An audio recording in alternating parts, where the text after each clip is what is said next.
कराची, पाकिस्तान का सबसे बड़ा शहर। एक ऐसा शहर जिसका कभी किसी एक के पास कंट्रोल नहीं रहा। कभी यहाँ गैंगस्टर्स का राज, कभी पॉलिटिकल पार्टीज का इन्फ्लुएंस और कभी एजेंसीज का शैडो सिस्टम चलता रहा। फैसले कोर्ट में कम और गलियों में ज्यादा होते थे। जिसके पास हथियार होता उसी की बात चलती। लॉ तोड़ना ही पावर का रास्ता था। और अजीब बात ये कि आज भी बहुत कुछ वैसा ही है। लेकिन असली सवाल ये है, कराची को चलाता कौन है? 1980 लियारी। लियारी कराची का सबसे पुराना इलाका। कभी ये जगह बॉक्सिंग, फुटबॉल और स्पोर्ट्स कल्चर के लिए मशहूर थी, लेकिन धीरे धीरे क्राइम ने इस कल्चर को दबा दिया। हर एरिया का अपना एक सिस्टम था। मलीर, कुरंगी, चार होरंगी, लियारी, हर जगह का अपना बॉस होता।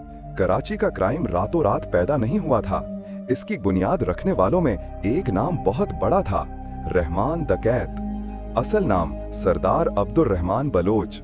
लियारी का रहने वाला, लेकिन नाम पूरा शहर जानता था। क्राइम उसके खानदान की पुरानी पहचान थी।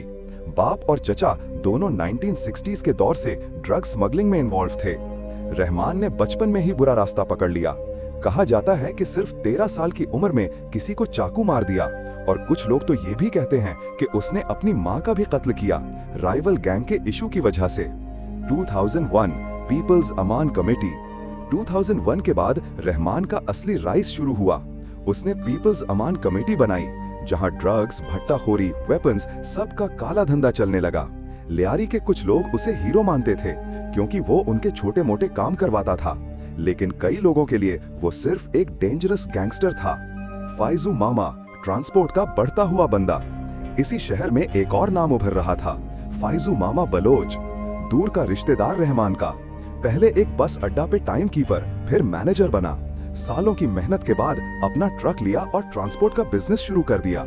लेकिन ट्रांसपोर्ट का एक रूल था, हर महीने पुलिस, बदमाश और एरिया के धंधे वाले सबको भट्टा देना पड़ता था। लियारी में बॉस रहमान डकैत था और फाइजू मामा उसे 15,000 रुपए महीना देता था। जैसे जैसे बिजनेस बड़ा होता गया, अमाउंट भी बढ़ती गई।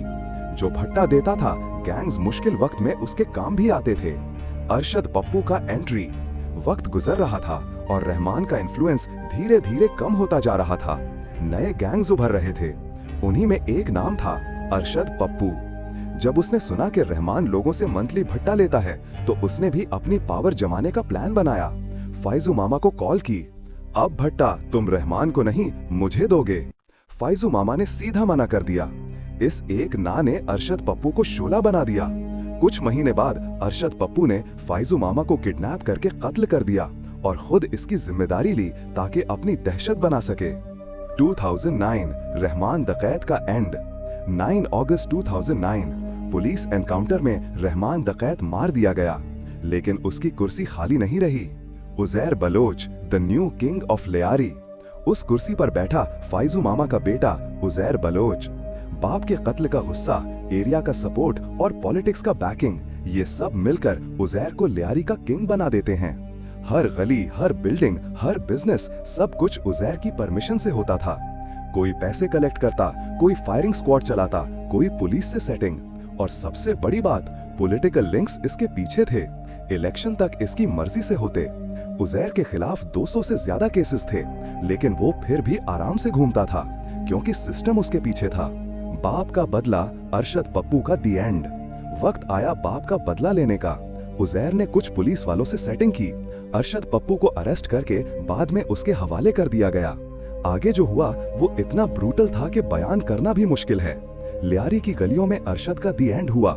लोग टूट पड़े, सर तन से जुदा किया गया। औरत, बच्चे, सब ने देखा।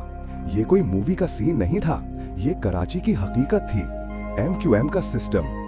इस तरफ लियारी में उजैर का रूल था, तो सेंट्रल कराची में MQM का सिस्टम। अल्ताफ हुसैन लंदन से पार्टी चलाता था। शुरू में लोगों ने सपोर्ट किया, लेकिन बाद में भट्टा, टारगेट किलिंग्स, जबरदस्ती वोट्स, सब आम बात बन गया। गैंगस्टर्स, पॉलिटिकल पार्टीज और कुछ पुलिस वाले, तीसरे सिस्टम जैसा सेटअप। 2013 कराची ऑपरेशन। क्राइम हद से ज्यादा बढ़ चुका था। मीडिया, अवाम सब चीख उठे। 2013 में रेंजर्स को फुल पावर मिली और कराची ऑपरेशन शुरू हुआ। पहले छोटी रेड्स, फिर टारगेट किलर्स, फिर बड़ा नेटवर्क ब्रेकडाउन। उजैर को दुबई से पकड़ कर लाया गया। 200 प्लस केसेस, पूरा नेटवर्क तोड़ना पड़ा तब जाकर उस तक पहुंचाया गया। MQM के ऑफिसेज पर रेड्स, इलीगल वेपन्स रिकवर, 90 बंद। कराची का क्राइम रेट नीचे आया, टारगेट किलिंग कम हुई, भट्टाखोरी घटी।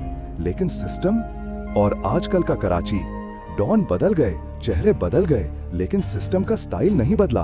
पहले भट्टा गोली से होता था, अब फाइल्स और अप्रूवल से होता है। पहले गैंगस्टर गलियों में मिलता था, अब सूट पहनकर लग्जरी कार्स में फिरता है। पहले क्राइम सड़कों पे होता था, अब ऑफिसेज और डिजिटल अकाउंट्स में होता है। Water tanker mafia, land grabbing mafia, media mafia, real estate mafia, हर जगह नए प्लेयर्स खड़े हैं। और पिसा कौन रहा है? कराची का आम बंदा जो सिर्फ सुकून, अमन और बेहतर जिंदगी चाहता है। कराची को ना पुलिस चलाती है, ना पॉलिटिशियंस, ना गैंग्स। कराची को चलाता है पावर का प्रेशर, कभी गोली, कभी वोट, कभी सिस्टम।